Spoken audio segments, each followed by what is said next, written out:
Hello folks, if you got a plain boring lamp and you kind of want to spice it up and make your own thing, then stay tuned and I'll show you how I made my own lamp out of paper mache. Enjoy! So this is our lamp in question. It's a lamp I picked up over 10 years ago at Target on clearance, and I never used it because it's so freaking bright.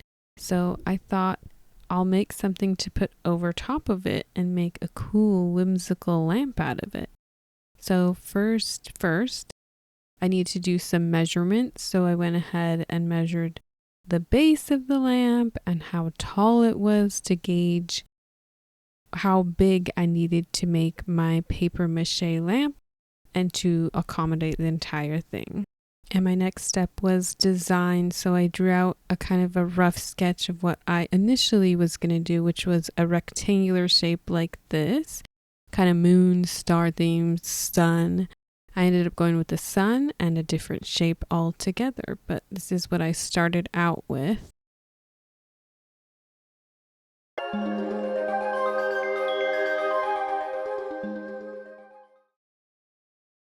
And my next step was to shred a bunch of paper to make paper mache, in which I put in this giant bucket that I got at Lowe's. There it is.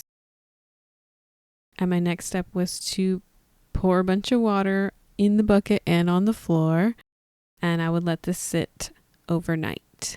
Good night. Hello. We are here with our bucket. It has sat almost 48 hours, so I think that's plenty of time. We've got our newspaper, paper, and I'm going to squeeze it out now. So I'm going to put this down and we're going to go ahead and start squeezing. And I'll be right back after this is done and the water is dumped. Okay, and I've taken out most of the water, but we still want a little bit in there to mix in with the glue and the paper shreddings. I looked up a bunch of different ways to do this, and I'm gonna try the laziest method possible, which is just good old glue and a little bit of water and the paper shreds.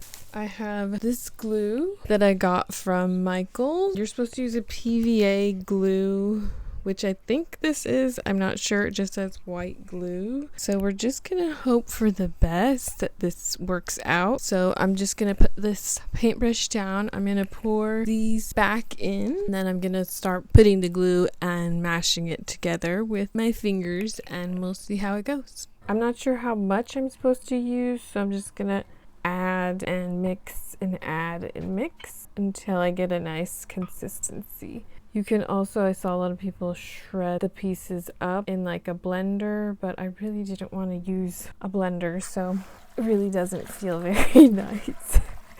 I think I have enough water though. So mixing and adding the glue is making it a little bit more pulpier, which is what happens when you blend. It just turns into like a finer paper. I thought the paper shredder did enough. Some people I saw didn't put in the blender, so once again, laziest method possible. Okay, I'm gonna keep mixing this together. I'll check back in when I think it's the right consistency. Okay, I think we're there with the consistency. I added a lot more glue. I think there's a little bit too much water, but I think I can kind of squeeze it out when I'm using it. My test was just to see if I can shape things and it'll kind of hold its form. Like if I make this little ball, kind of looks like a little clay ball. I don't know if that's what you're supposed to do, but since I'm going to kind of mold it, I just tested it that way. It's not the most flat, and I believe that's probably because I didn't pulse it or blend it, but I think it will be fine. I'm okay with a little bit of texture. I think that will add to the design. I have my bucket here. So we're gonna go ahead and cap this. It should be fine if it's sealed. And I have my bucket cap. And then I'm gonna go ahead and move on to the next steps now that I know that my paper mache clay is ready.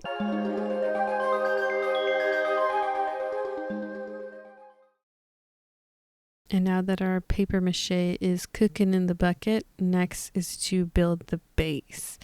So I'm going to build something that goes around, and I have this box that I'm going to recycle that I thought was the perfect size.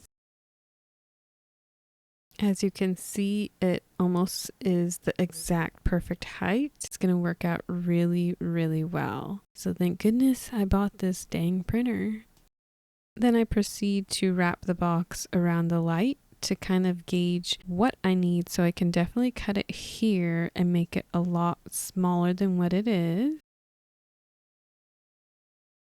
And now I'm just going to go ahead and wrap it around once more to see what needs adjusting, if I can trim it anywhere else. And it definitely looks like I can make it a little bit smaller, maybe even cut this whole flap off. But first I'm going to start by cutting these top flaps off and getting them out of the way. And I'm going to use these later for the top of the dome. And now that those top flaps are cut off, I'm going to set them aside for later and test once more to see how everything is fitting. And before I trim any further, I first decide to score the inside of my cardboard, since it is a little bit of a, more tough or rigid cardboard. I at first used a ruler to help me keep the line straight, but you'll see eventually that doesn't really help keep the line straight, so I just kind of end up freehanding it. So what you want to do if you're going to make a rounded dome shape like I did is you're going to want to score the entire length of your cardboard to sort of help it round in shape. You can also see this done in woodworking. I don't know what it's called, but they'll score the wood to help use it in a curved manner. So that's kind of where I got the idea here, and it ends up working.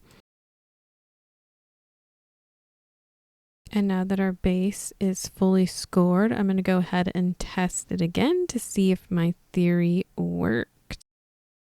And the creases were giving me a little bit of difficulty that the box had, so I decided to roll it up to shape it. But what didn't work were these little tabs that I initially left at the bottom to sort of act as feet, so I just ended up cutting them off. And I tested one last time for adjustments, and I think I'm going to cut this panel off just a little bit. And we're trying her on once more, and everything seems to be good. I like that height. I like the size. I just need to make a little divot so that the cord can come out and it can sit flush. So I got that little cord hole cut out, tested it, and made any other adjustments where it wasn't even. And next I made some markings with a pen so that I knew where I wanted to tape it.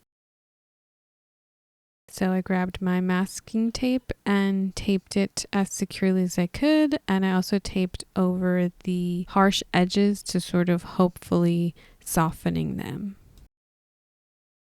And here's our beautiful tube ready for our dome.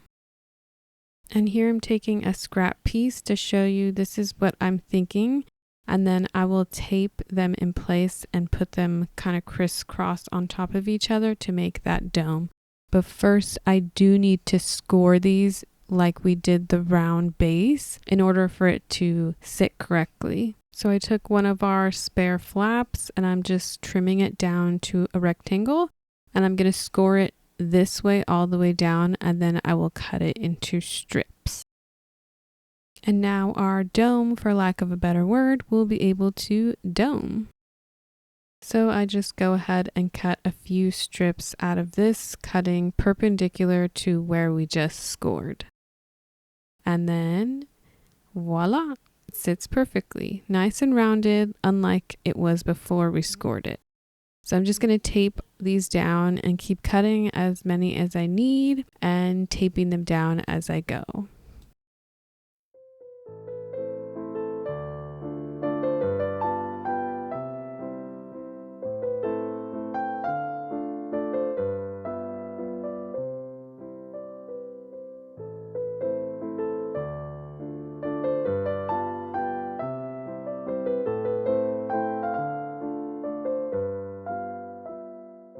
And here's what our dome is looking like. I'm also going to tape around the base of where those strips meet the dome to secure it and smooth out those edges.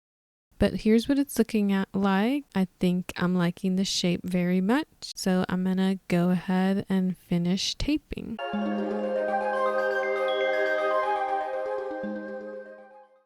Okay, so I'm not completely ready. I do need to shred some paper, some newspaper first. So I got my station ready. I have my glue, I have my water, I have my container, my fork, and I'm cutting up little strips of newspaper. So I'm gonna go ahead and finish this. First, we're gonna do some ASMR.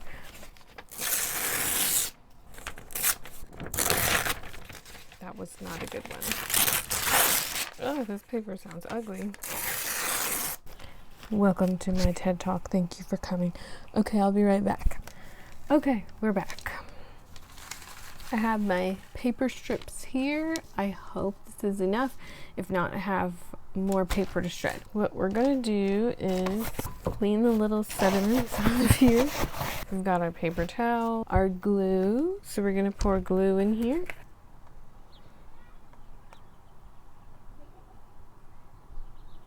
That should be plenty. And we have this big jug if it's not enough. We've got our water. My research, some of them said 50-50, like a 1-to-1 ratio. I did see one lady who said it's better to do more glue, so almost like a soupy glue. So more glue to water is what I'm gonna do. And I'm not putting flour or anything in it. Like I said before, I don't want to deal with mold if that's a possibility. I just wanted to do it the easiest, most lazy way. So I'm taking my fork and just stirring it around. I think that's plenty of water. As you can see, it's kind of like a soupy glue. So I'm gonna say that that's good. We're gonna zoom in. Give me a second. So here is our empty vessel. So what we're gonna do is we're gonna take it into our glue mixture, which feeling it now, it's probably too much glue. So I'm gonna add some water into it. And then I'm just gonna start putting it on.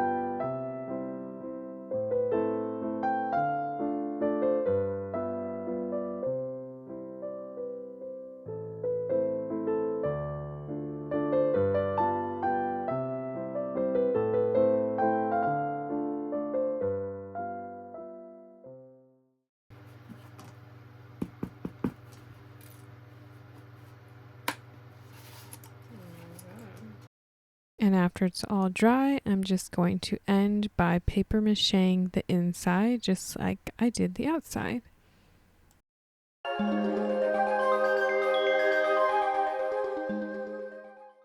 And now here she is. She's nice and hard, if you can hear that. I went ahead and did the inside. I know it's kind of dark. Just did one layer, maybe two at the very top of the dome so that it's very secure. Stuck it outside in the 90-degree heat for a couple hours. It is a little bit wonky, but that's okay. So our next step is going to be to put the paper mache clay. My plan pans out to kind of sculpt maybe a sun or a moon. I'm thinking more sun. Probably gonna be my front right here. Hopefully I can kind of cover and smooth out these kind of sharp edges from the cardboard. So I'm hoping the clay will fix that. If not, it's okay. It's got character. We love character. I have my protectant here. Hopefully it's not too busy. And you can see what I'm doing. It's kind of like camo. Ooh. So I'm gonna get started with the clay that we made a couple of days ago.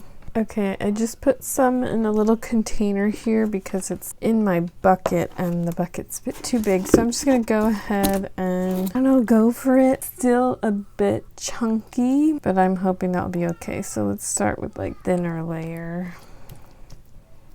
And I did mix it up a bit. I think the texture will be cool, but we'll see. If we're still singing its praises. once it's dry.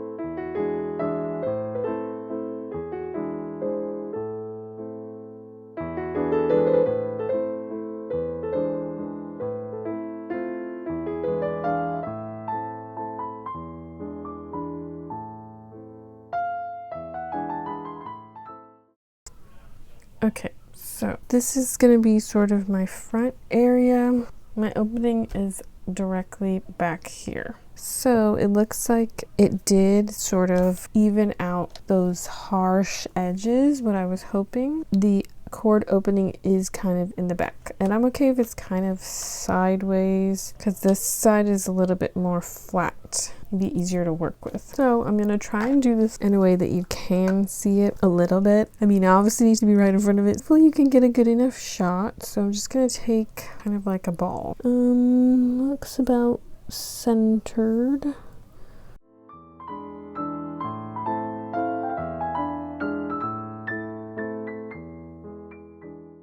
Starting with the 4 kind of in a cross shape.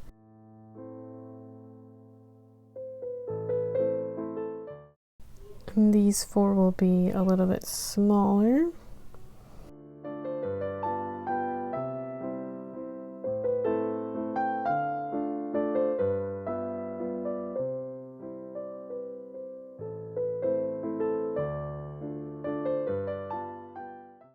Now I'm going to go ahead and shape those with my fork.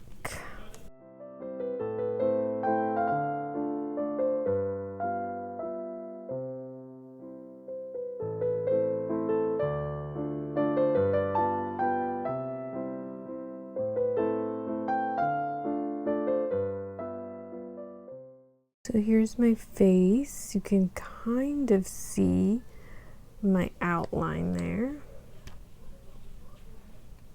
Kind of looks like the tree from Pocahontas right now.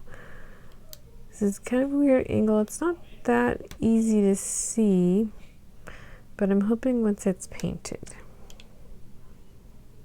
and I can outline and shadow. All right, now all that's left is for it to dry and then drill and paint. And now it is fully cured, dried, hard. And our next step is to try and drill some holes so that it actually is a light. So I have my drill and I have a few different drill bits. I'm gonna try and use a few different sizes, at least 2 different sizes. I think these ones might be too big. I'm first gonna test it with the smallest size so that I can make sure that it actually will drill through without destroying it. So I'm gonna go ahead and do a little test hole, probably in the back somewhere in case it messes up. All right, we got our drill. Let's go ahead and give it a test.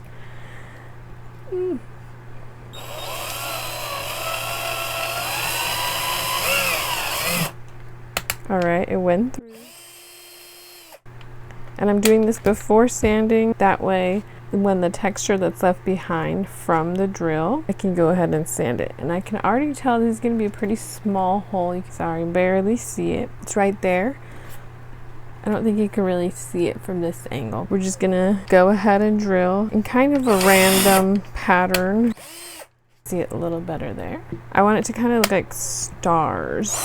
What I think this small drill bit will be good for is to maybe drill kind of an outline, not like an incredibly detailed outline, just to kind of loosely outline the sun.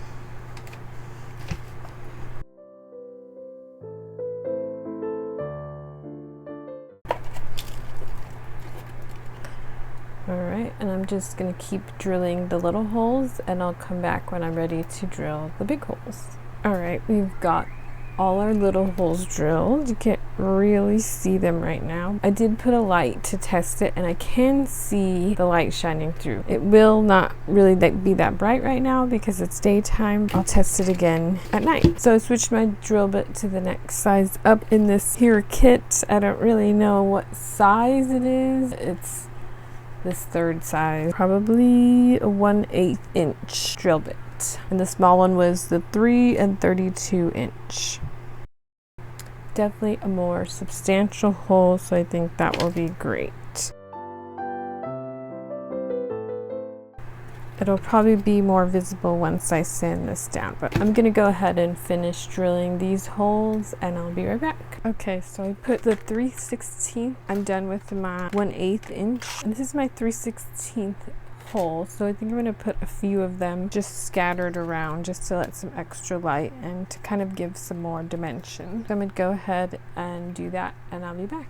All right, I've drilled all my holes. Can't really see them right now, but this is definitely not a craft for those people that fear holes, because there are a lot of holes in here. The inside was kind of coming apart, so I kind of took some out of it, mostly the dome part. Some of it was cardboard, a lot of it was the layers of paper mache. So if you do this or something similar, I would definitely recommend putting the clay on the inside as well to kind of seal it in. I did also sand it with 100 grit, but then I drilled more holes in it, so I might sand it again. I kind of scraped it. I'll probably, if I don't have any gesso in my kit, I will probably just use white acrylic paint on the inside and the outside, but first I'm going to sand. So I picked this bad boy up at Lowe's. I'll probably start with 60, then work my way up and kind of see what works. It is pretty chunky, so I'll probably lightly start with 60. Going in with some 100.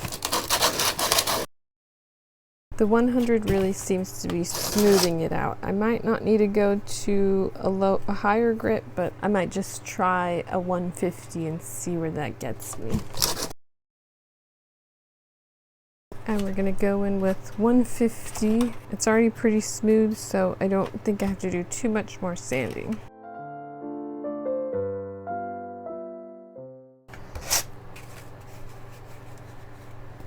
Not rough or pokey anymore, and I'm okay with this kind of moon texture.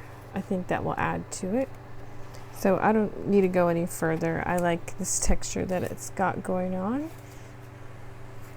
If you wanted it to be extra smooth, you should probably pulverize your clay more to where it's like clay, not where it is chunks of paper like this. And I do way more layers so that you can get a smooth sand without having to think about if you're gonna go through to the other side. And also definitely cover the inside with your clay as well. I think we're good. I think we're gonna do a little bit of cleanup and she's good for painting.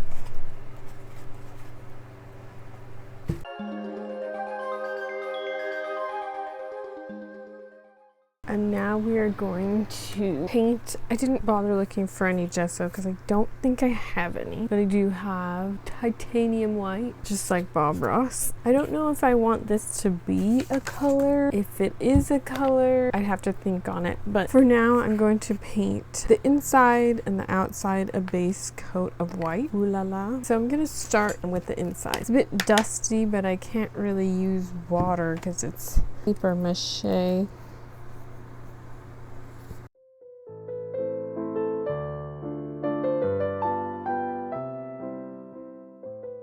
Okay, I found some paper clips.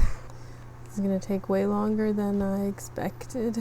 So maybe paint before drilling. I'm going to test, and it might just be because this is really thick paint, but let's see how it works on the outside. Okay, the outside it doesn't really seem to be covering the holes too much, so that's good. There's a little bit of hole coverage, but that might also just be, no, it's the paint. Well, that's something to note. You can see the holes a lot better though. We're just gonna go pretty light on the paintbrush, like kind of barely put any on. And do a very thin coat on the inside at least, because we don't want to cover any holes. Well, you can't really see what I'm doing in here, so I'll come back when I'm doing the top. Hello, here is my finished painted white dome. I did one layer, and next I'm going to do a layer of this kind of cobalt looking blue color, which to me is very whimsy. And I have my paper clip handy so that I can poke out any paint that gets stuck in the holes.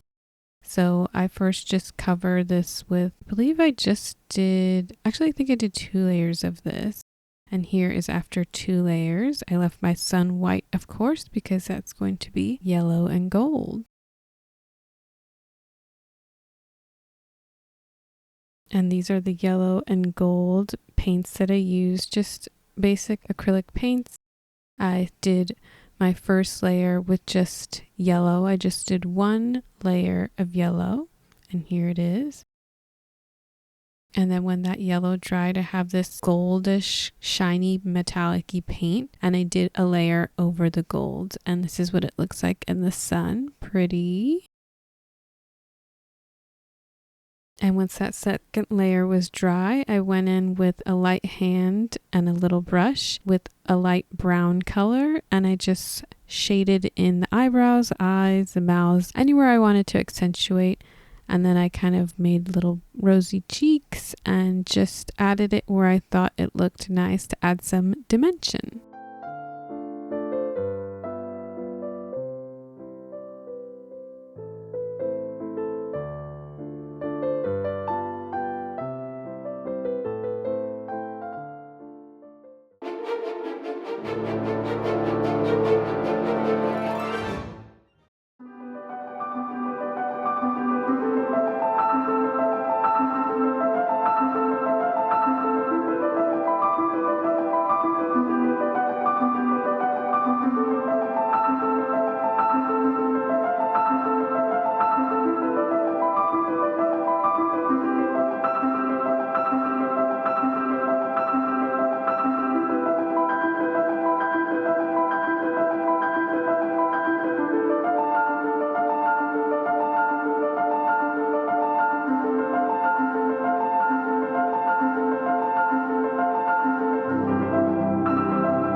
Well, here's the finished product. I hope you enjoyed, and thanks for watching. Bye.